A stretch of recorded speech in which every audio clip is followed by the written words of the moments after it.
Implementation पे आ गए हम। इम्प्लीमेंटेशन में हम क्या देख रहे हैं कि इम्प्लीमेंटेशन मैंने पहले ही बोल रखा तुमसे कि ये कौन सी फेज है, एक्शन फेज है। जितनी भी हमने सब में प्लानिंग करी है उन प्लानिंग को अब हमको क्लाइंट के ऊपर अप्लाई करना है ना। तो ये कौन सी फेज हुई, एक्शन फेज हुई। इम्प्लीमेंटेशन हमसे क्या कहता है, सामने बोर्ड पे देखो, implementation is the process of carrying out all few of the planning. जितनी भी हमने प्लानिंग करी है वो सब चीजें क्लाइंट पे हमको कैरिंग आउट करना है, यानी कि क्लाइंट पे अप्लाई करना। बात समझ में आ रही है इतनी। इम्प्लीमेंटेशन का मतलब क्या है, एक्शन फेज। फिर उसके बाद this is the action phase of nursing process. अभी पहले थोड़ी देर पहले बताया ये कौन सी फेज है, एक्शन फेज। एक्शन फेज मतलब काम करने वाली, पेशेंट के ऊपर अप्लाई करने वाली सारी चीजें। भाई जितनी भी हमने प्लानिंग करी एक एक करके 5-6 प्लानिंग कर ली कि भाई इसको एनवायरनमेंट देना है, पोजीशन देनी है ना, कोल्ड स्पॉन्जी करनी है या कोई ड्रग देनी है जो डॉक्टर ने प्रिस्क्रिप्शन पे लिख रखी है, ये सब चीजें क्या करना, इंप्लीमेंट करना। फिर establish of priorities essential when giving care. भाई हमने सारी प्लानिंग तो कर ली पर प्लानिंग में भी कौन सी पहले प्रायोरिटी है। भाई अगर उसके बहुत ज्यादा तेज बुखार आ रहा है तो हमको पहले क्या करना है, उसको कोल्ड स्पॉन्जी देनी है या फिर उसको पैरासीटामोल टेबलेट देनी है। तो मतलब हमने जितनी भी प्लानिंग करी उसमें भी सबसे ज्यादा जरूरी क्या है, बात समझ में आ रही इतनी। हमने सारी प्लानिंग कर ली, उसके बाद प्लानिंग करने के बाद जो पेशेंट को सबसे पहले नीड है, जो सब अगर उसके पेन हो रहा है तो उसको सबसे पहले कंफर्टेबल एनवायरनमेंट की जगह अपन को क्या करना होगा, उसका पहले पेन रिजोल्व करना पड़ेगा, फिर अपन उसको कंफर्टेबल एनवायरनमेंट देंगे। बात समझ आ रही है कि भाई प्लानिंग में भी जो सबसे ज्यादा जरूरी है। फिर उसके बाद हम देखते हैं एक्टिविटीज ऑफ इम्प्लीमेंटेशन। भाई हमने सारी फेज में क्या करा है, एक्टिविटीज देखी। तो इम्प्लीमेंटेशन में भी क्या होता है, एक्टिविटीज होती है कि हमको करना क्या है इसमें। तो रीअसेस द क्लाइंट। भाई देखो अपन ये सारी चीज अपन ने असेसमेंट कर लिया, डायग्नोस कर लिया, गोल कर लिया, प्लानिंग कर ली, है ना। अब अपन को क्या करना है, पेशेंट पे काम करना है। तो उससे पहले भी अपन को एक बार पेशेंट को क्या करना पड़ेगा, रीअसेस करना पड़ेगा। जो असेसमेंट अपन ने पहले करा था उसका माइनर रीअसेस अपन को पेशेंट पे करना पड़ेगा कि भाई उसका नाम पूछ लो, है ना, और कि भाई अपन सही क्लाइंट पे कर रहे नहीं कर रहे सारी चीजें, और भी बहुत सारी चीजें नॉर्मल जो हेल्थ चेकअप होता है वो अपना रीअसेस कर लो, एक बार टेम्परेचर देख लो, बहुत सारी चीजें। फिर उसके बाद सेट प्रायोरिटी, वही मैंने जो बात बताई थी, establish priority of essential when care giving. इसमें भी क्या है, प्रायोरिटी सेट कर लो कि भाई हमको इम्प्लीमेंटेशन में भी सबसे पहले क्या करना है। इम्प्लीमेंटेशन जब अपन नर्सिंग एक्शन फेज जो बोल रहे हैं अपन इसको, इम्प्लीमेंटेशन में भी हमको सबसे पहले पेशेंट को क्या देना है ना। फिर उसके बाद परफॉर्म नर्सिंग इंटरवेंशन। फिर उसके बाद वही जितने भी हमने इंटरवेंशन तैयार करें वो क्या कर दो, पेशेंट पे परफॉर्म कर दो। बात समझ में आ रही है। फिर उसके बाद document nursing action.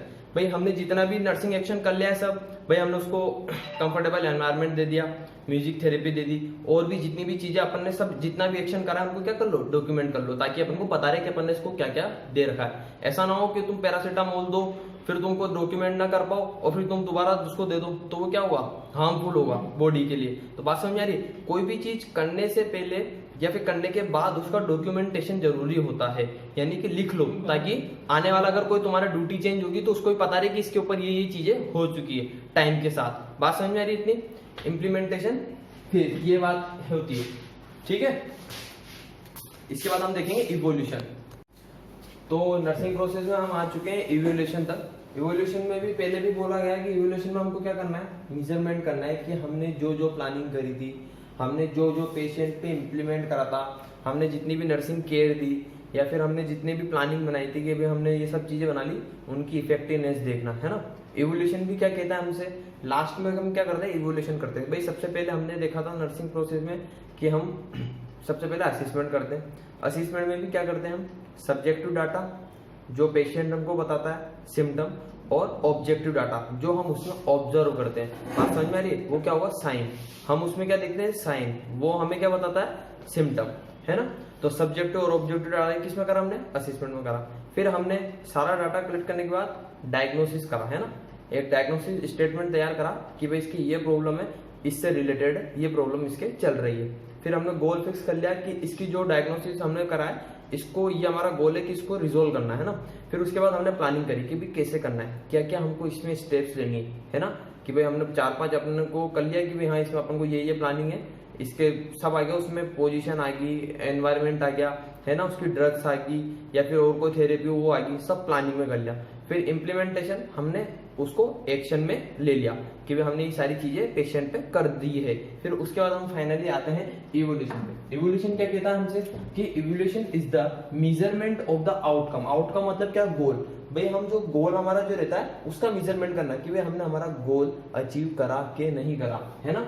To determine the effectiveness of implemented nursing care, कि भाई हम ये पता करने, किसके लिए पता करने के लिए कर रहे हैं कि भाई हमारा जो गोल था, है ना, तो उसकी इफेक्टिवनेस कितनी है, हमने जो नर्सिंग केयर दी उसकी इफेक्टिवनेस कितनी है। तो इवोल्यूशन के क्या रहा है कि भाई हमने जितनी नर्सिंग केयर करी उसकी इफेक्टिवनेस कितनी है, ये हमने किसमें पता लगा रहे हैं, ये किसमें मीजर कर रहे हैं। मीजर मतलब पता लगाना, है ना। तो मीजर हम किसमें कर रहे हैं, इवोल्यूशन में कर रहे हैं। इवोल्यूशन में क्या है, तुम वर्ड का मतलब ही समझ में आ रहा है साफ साफ कि इवोल्यूशन मतलब कि उसको मीजर करना कि भाई उसमें इफेक्टिवनेस कितनी आई, है ना, हमने जो नर्सिंग केयर करी वो उसका कितना पेशेंट पे प्रभाव पड़ा।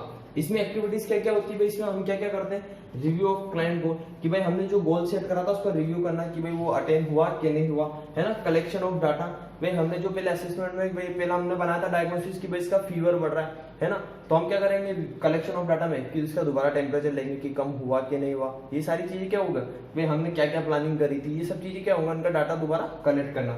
फिर मेजरमेंट ऑफ गोल अटेनमेंट, कि भाई हमारा ये था गोल कि भाई इसका 98.6 इसका टेम्परेचर आ जाना चाहिए क्योंकि इसका फीवर बढ़ रहा था, तो उस चीज का क्या करना, मेजरमेंट करना कि भाई हमने वो गोल अटेन कर लिया कि नहीं कर लिया। बात समझ में आ गई। फिर डॉक्यूमेंटेशन, ये सारी चीजें करने के बाद क्या है, डॉक्यूमेंट कर लो। मैंने कल भी बोला था कि भाई जब अपन इम्प्लीमेंटेशन करते हैं और प्लानिंग करते हैं, हर चीज का डॉक्यूमेंटेशन होना बहुत जरूरी है। क्योंकि क्या होता है, अगर एक ही पेशेंट पे तुम एक ही चीज 2 बार कर दोगे तो वो बहुत वो रहेगी, हार्मफुल रहेगी पेशेंट के लिए। इसलिए क्या होता है, कोई भी चीज अगर तुम एक्शन कर लो, इम्प्लीमेंटेशन पेशेंट पे कर लो, तो उसके बाद उसको डॉक्यूमेंट कर लो, ताकि आने वाली जो स्टाफ नर्स होगी या तुम्हारे बाद वाला कोई ड्यूटी वाला होगा तो उसको पता लग जाएगा कि भाई ये चीज इस पे हो चुकी है।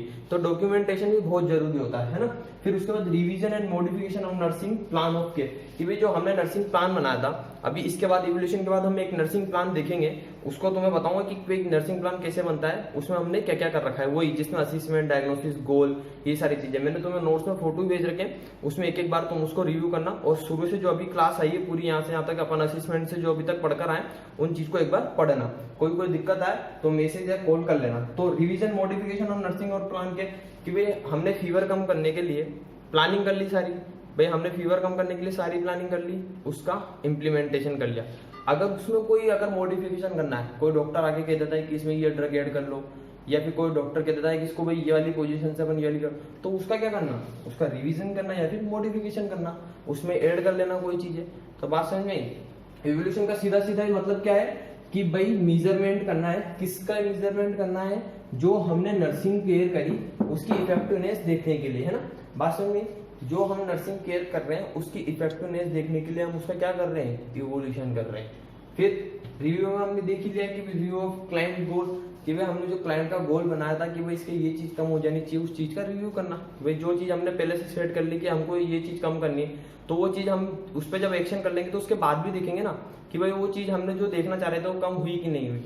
बात समझ में आ रही है। फिर उसके बाद measurement of goal attainment, documentation, बहुत सारी चीजें जो हम हर चीज में एक्टिविटीज पढ़ते आ रहे हैं। असेसमेंट में भी हमने एक्टिविटीज पढ़ी थी कि उसमें भी डाटा कलेक्शन होता है पहले। डायग्नोसिस में भी हमने एक्टिविटीज पढ़ी कि उसके अंदर क्या क्या करता है, वैलिडेशन ऑफ डायग्नोसिस, ये सारी चीजें क्या है, इनके अंदर एक्टिविटीज है जो हम करते हैं। बात समझ में। तो ये था नर्सिंग प्रोसेस, हम देख रहे थे नर्सिंग प्रोसेस। नर्सिंग प्रोसेस में हम देखते हुए आगे थे कि भाई हमने नर्सिंग प्रोसेस में कितनी स्टेप्स होती है, हमने एक एक करके सारी स्टेप्स पढ़ ली। असेसमेंट पढ़ लिया, डायग्नोस पढ़ लिया, गोल पढ़ लिया, है ना। फिर उसके बाद हमने प्लानिंग देख ली, फिर उसके बाद हमने इम्प्लीमेंटेशन देख लिया और इवोल्यूशन देख लिया। अब मेन बात जहाँ नर्सिंग प्रोसेस टिकती है वो क्या है, नर्सिंग केयर प्लान। जो पीछे आप देख रहे हो बोर्ड पे, ये पूरा क्या बना हुआ है, नर्सिंग केयर प्लान बना हुआ है। तुम सबको पता है कि नर्सिंग केयर प्लान हम कैसे बनाते हैं, पूरी स्टेप बाय स्टेप अपन पढ़कर आ रहे हैं। पूरे नर्सिंग प्रोसेस चैप्टर में हम पूरी स्टेप बाय स्टेप पढ़ा है हमने कि नर्सिंग जो केयर प्लान हमने ये बनाया है ये कैसे बनाया है हमने ना। ये जो डाटा कलेक्ट करा है, फिर उसके बाद हमने क्या डायग्नोस करा है, फिर हमने क्या गोल फिक्स करा है हमारा, फिर हमने क्या क्या प्लानिंग करी है, फिर हमने उस पर क्या क्या इम्प्लीमेंट करा है, किस पे, पेशेंट पे। फिर उसका जो हमने इवोल्यूशन करा है कि भाई हमने जो इम्प्लीमेंटेशन करा है उसकी इफेक्टिवनेस कितनी हुई। बात समझ में आ रही है। फिर इसके बाद हम देखते हैं, अच्छा जैसे तुम्हें पता हो डायग्नोसिस, डायग्नोसिस मतलब अपन ने एक लाइन में पहले भी पढ़ा था कि आइडेंटिफाई करना, किसको, प्रॉब्लम को आइडेंटिफाई करना, किसको आइडेंटिफाई करना, प्रॉब्लम को आइडेंटिफाई करना। तो ऐसे नर्सिंग डायग्नोसिस भी है और ऐसे मेडिकल डायग्नोसिस भी होता है। मेडिकल डायग्नोसिस क्या, जैसे अपन कोई डिजीज फाइंड आउट करते हैं तो उसको हम क्या बोलेंगे, कोई प्रॉब्लम फाइंड आउट होती है अपनी, कोई भी अगर डिजीज होती है पूरी बॉडी में, वो क्या हुआ, मेडिकल डायग्नोसिस, वो क्या हुआ, मेडिकल डायग्नोसिस। अच्छा तुम्हें पता हो कि एक मेडिकल डायग्नोसिस से हम 4-5 उसमें उसके अंदर से नर्सिंग डायग्नोसिस निकाल सकते हैं, है ना। पर नर्सिंग डायग्नोसिस से आप मेडिकल डायग्नोसिस नहीं निकाल सकते। जैसे अगर कोई बीमारी हुई तो उससे हम अपने 4-5 नर्सिंग डायग्नोसिस निकाल सकते हैं। अच्छा नर्सिंग डायग्नोसिस की भी एक पूरी बुक है, वो तुम इशू कराना बाद में। अच्छा नर्सिंग डायग्नोसिस क्या, कि भाई कोई भी बीमारी हुई तो उसके अंदर और क्या क्या अपन नर्सिंग डायग्नोसिस निकाल सकते। अच्छा नंदा तुम्हें पता हो तो डायग्नोसिस में हमने पढ़ा था, Nanda north American nurses diagnosis association. उसका काम क्या था, उन्होंने हमको बहुत सारे स्पेसिफिक डायग्नोसिस दे रखे हैं, पर्टिकुलर जो डिजीज है उन सबके क्या दे रखे हैं, उन्होंने डायग्नोसिस दे रखे हैं। किसने दे रखे हैं, नंदा ने दे रखे हैं। बात समझ में आ रही है। तो उनके आधार पे या फिर उनके बेस पे ही हम क्या तैयार करते हैं, नर्सिंग डायग्नोसिस तैयार करते हैं, है ना। तो ये पूरा क्या करते हैं हम, पेशेंट जो केयर प्लान पीछे तुम देख रहे हो, ये क्या है, नर्सिंग केयर प्लान। जो हम पेशेंट हमारे सामने है उसको केयर देने से पहले हम ये चीज तैयार करते हैं, है ना। ये इस तरह का चार्ट हम तैयार करते हैं फर्स्ट ईयर में। इधर देखो, पहले हम इधर देखते हैं नर्सिंग केयर प्लान में तुमने सबसे पहले पढ़ा था नर्सिंग प्रोसेस में कि नर्सिंग प्रोसेस की सबसे पहली स्टेप्स क्या होती है, असिस्मेंट होता है। क्या होता है, असिस्मेंट। असिस्मेंट में हमने सबसे पहले क्या देखा था उसमें कि भाई डाटा कलेक्शन। असिस्मेंट का मेन जो मकसद था, जो पर्पस था, वो क्या था, डाटा कलेक्शन। किससे, पेशेंट से लेंगे हम। किससे लेंगे, पेशेंट से लेंगे, या फिर हम ऑब्जर्व करेंगे। तो इस नर्सिंग केयर, ये सिर्फ एक नर्सिंग केयर प्लान है, बहुत सारे नर्सिंग केयर प्लान होते हैं, वो तुम्हारे को मैंने नोट्स भेज रखे हैं, उसमें देखना। अभी आज हम एक नर्सिंग केयर प्लान पढ़ेंगे। किसी को कोई दिक्कत हो तो फिर आप मैसेज या कॉल कर सकता है ना। तो असिस्मेंट में हमने सबसे बेसिक प्लान क्या देखा था कि भाई असिस्मेंट में हम डाटा कलेक्ट करते हैं। डाटा कैसे कलेक्ट करेंगे हम, या तो सब्जेक्टिव या ऑब्जेक्टिव। सब्जेक्टिव में हमने क्या बोला था कि भाई जो हमको पेशेंट बताए, है ना, जो पेशेंट हमको बताएगा वो क्या होगा, सब्जेक्टिव डाटा, है ना। उसको हम सिम्टम भी बोल सकते हैं, जो हमको पेशेंट बताएगा।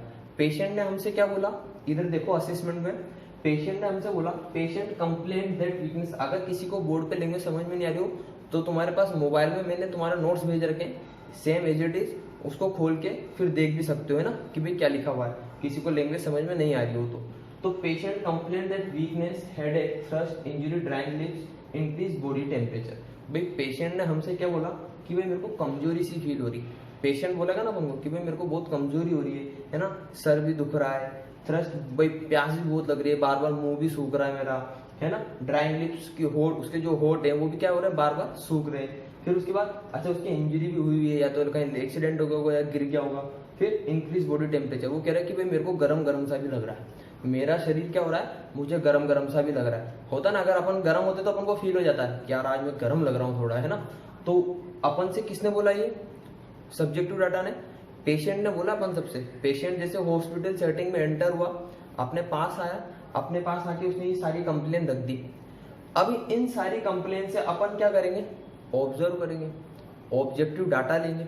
बात समझ में आ रही है, ऑब्जेक्टिव डाटा कैसे लेंगे, ऑब्जेक्टिव डाटा में हम क्या देखेंगे कि हम ऑब्जर्व करेंगे। इसमें हम क्या कर रहे हैं, ऑब्जर्व कर रहे हैं। क्या ऑब्जर्व कर रहे हैं कि आई ऑब्जर्व दैट, यानी कि मैंने ऑब्जर्व करा है patient skin is hot and dry to touch. भाई जब मैंने ऑब्जर्व करा था तो पेशेंट की स्किन कैसी नजर आई, हॉट नजर आई, है ना, और कैसी नजर आई, ड्राई, सूखी सूखी सी दिख जाता ना अपन को। अपन जैसे देखते हैं कि भाई इसकी स्किन क्या हो रही है, ड्राई हो रही है ना, फ्लश्ड फेस हो रहा है। फ्लश्ड फेस मतलब भाई जैसे चेहरा लाल पड़ जाना, अजीब सा दिखना, अपन देखते हैं ना कि यार इसका चेहरा क्या हो रहा है, लाल सा पड़ा हुआ है, तो क्या हुआ, फ्लश्ड फेस।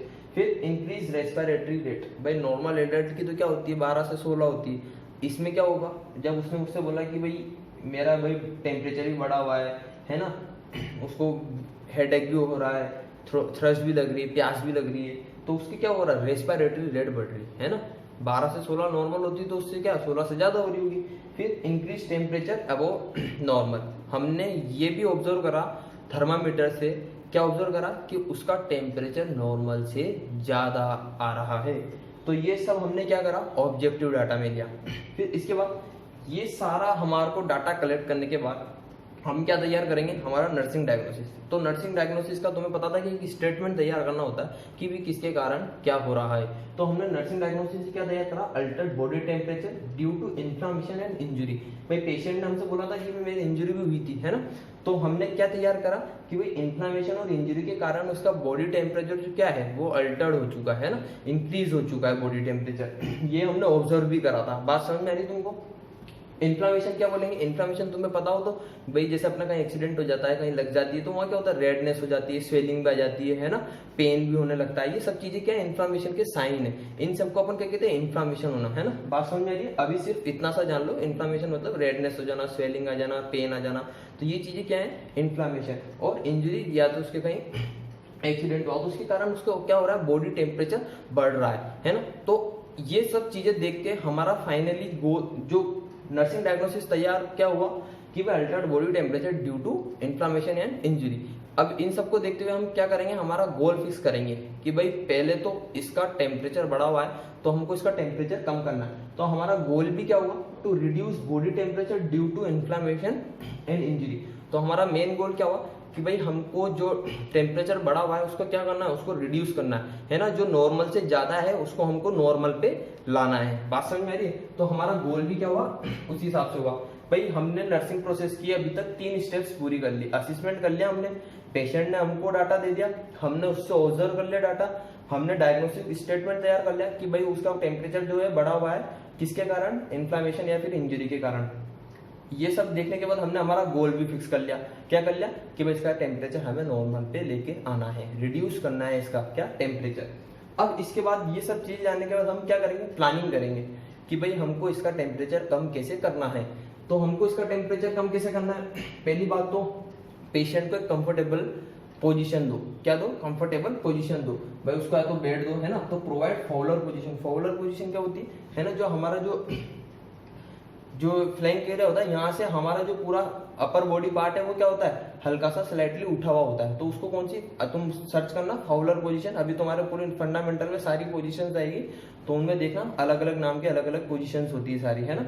तो इसको कौन सी पोजीशन दो, या तो फाउलर पोजीशन दो, या फिर जिस हिसाब से उसको कंफर्टेबल बैठ रहा है उसको उस हिसाब से पोजीशन दो, है ना। और उसके बाद अगर बंद कमरे में वो, तो खिड़की दरवाजे खोलो, है ना। तो open the door and window, है ना। फैन ऑन कर दो। ज्यादा अगर एनवायरमेंट ही गर्म है तो उसको और फिर हॉट फील होगा। उसके बाद offer a glass of water to maintain fluid balance. भाई अपन ने देखा था कि उसकी स्किन ड्राई भी हो रही है, तो उसको क्या करो, एक ग्लास ऑफ वाटर दो, है ना, पानी का ग्लास दो, ताकि उससे क्या होगा, उसका फ्लूइड जो वॉल्यूम है वो मेंटेन रहेगा। ये सब अपन क्या कर रहे हैं अभी, ये भी अपन प्लानिंग कर रहे हैं कि अपन ये चीजें करेंगे इसके ऊपर, है ना। ये सारी चीजें क्या कर रहे हैं, अपन प्लानिंग कर रहे हैं। Apply cold sponging on the body. बात समझ आ रही है। कोल्ड स्पॉन्जिंग मतलब अपन, तुम्हें पता होता है कभी अपन को गर्मियों में झक्कर लग जाती है, या फिर अपने घर वाले होते हैं ना कि भाई पानी का एक लाकर आते हैं और फिर रुमाल होता है उसको डाल देते हैं बॉडी पे, या फिर टॉवल से करते हैं। ये सारी चीजें क्या है, कोल्ड स्पॉन्ज है। इससे क्या होता है, टेम्परेचर डाउन होता है उससे, है ना। तो ये सब चीजें अपन क्या कर रहे हैं, प्लानिंग में कर रहे हैं। फिर उसके बाद encourage the intake liquid diet, है ना। उसको एनकरेज करो कि भाई तुम जूस वूस पियो, लेमन जूस पियो। ये सारी चीजें क्या होगी, उसका फ्लूइड वॉल्यूम भी बढ़ाएगी, है ना, और उसको एनर्जी भी देगी सारी ड्रिंक, है ना। तो लिक्विड डाइट उसको दो। Administer antipyretic drug as prescribed. अगर डॉक्टर ने उसको अपन को दे रखा है कि भाई इसको एंटीपायरेटिक ड्रग भी दे सकते हो, अगर ज्यादा फीवर आ जाए तो अपन को उसको एंटीपायरेटिक ड्रग भी क्या करनी, देनी है। ये सारी चीजें अपन ने क्या कर ली, प्लानिंग कर ली। अब इसके बाद हम क्या करेंगे, पेशेंट के ऊपर अप्लाई कर देंगे। तो हमने क्या करा, हमने प्लानिंग करी थी कि इसको फॉलोअर पोजीशन देनी है या फिर कंफर्टेबल पोजीशन देनी है। तो हमने क्या कर दिया, प्रोवाइड फॉलोअर पोजीशन, है ना। फिर उसके बाद open the door and window. भाई हमने जो भी रूम है या फिर जो भी वार्ड है उसके क्या कर दिया, डोर खोल दिया, फिर विंडो ओपन कर दी, ताकि क्या होगा, वेंटिलेशन सही बना रहेगा। बात समझ में आ रही। फिर offered a glass of water to maintain fluid balance. कि भाई हमने जो ग्लास ऑफ वाटर की जो प्लानिंग करी थी कि भाई इसको देना है हमें 1 गिलास पानी, तो हमने उसको दे चुके हैं। फिर उसके बाद apply cold sponging on the body. हमने उसके ऊपर कोल्ड स्पॉन्जी भी अप्लाई कर दी है। Encourage intake for liquid diet. हमने उसको एनकरेज भी कर दिया है कि भाई तुम जूस वूस लियो, लेमन जूस पियो। ये सारी चीजें क्या कर दिया, हमने उसको एनकरेज भी कर दिया। Administered antibiotic. जो भाई जो डॉक्टर ने हमको प्रेस्क्राइब करा था कि भाई इस पेशेंट को अगर टेम्परेचर ज्यादा बढ़े तो एडमिनिस्टर्ड कर देना, तो वो हमने उसको वो भी एडमिनिस्टर्ड कर दी। इन सारी चीजों को देखते हुए अब हमको लास्ट जो हमने नर्सिंग प्रोसेस में पढ़ा था, क्या पढ़ा था कि भाई ये सारी चीजें करने के बाद हमको इवोल्यूशन करना है। कि भाई ये जो हमने जितनी सारी चीजें करी, प्लानिंग करी, प्लानिंग के बाद हमने इम्प्लीमेंटेशन करा, ये इफेक्टिव हुई कि नहीं हुई, इसका टेम्परेचर रिड्यूस हुआ कि नहीं हुआ, तो हम क्या करेंगे, इवोल्यूशन करेंगे। इवोल्यूशन में हमने क्या देखा कि patient will maintain normal body temperature, pulse and respiration. जो रेस्पिरेशन उसका बढ़ा हुआ था वो क्या हो चुका है, नॉर्मल हो चुका है ना। जो उसका टेम्परेचर बढ़ा हुआ था वो भी क्या हो चुका है, रिड्यूस हो चुका है ना, नॉर्मल आ चुका है। तो ये सारी चीजें क्या करा हमने, इवोल्यूशन करा। तो ये चीजें क्या हुई, नर्सिंग प्रोसेस के पार्ट हुए। और ये हम क्या पढ़ रहे था, नर्सिंग केयर प्लान, है ना। बहुत सारे जो मेडिकल डायग्नोसिस होता है उसके 5-6 नर्सिंग डायग्नोसिस बन जाते हैं, पर नर्सिंग डायग्नोसिस का मेडिकल डायग्नोसिस नहीं बन पाता है। बात समझ में आ रही है। तो हमने ये एक नर्सिंग केयर प्लान पढ़ा है। ऐसे बहुत सारे नर्सिंग केयर प्लान होते हैं, मैंने तुम्हें नोट्स दे रखे हैं, उसमें एक एक बार सबको देखना है ना। जिसको जहां समझ में आए समझ लेना, दिक्कत आते हैं मेरे को फोन या कॉल मैसेज कर सकते हो। तो ये हमने क्या देखा है, एक नर्सिंग केयर प्लान।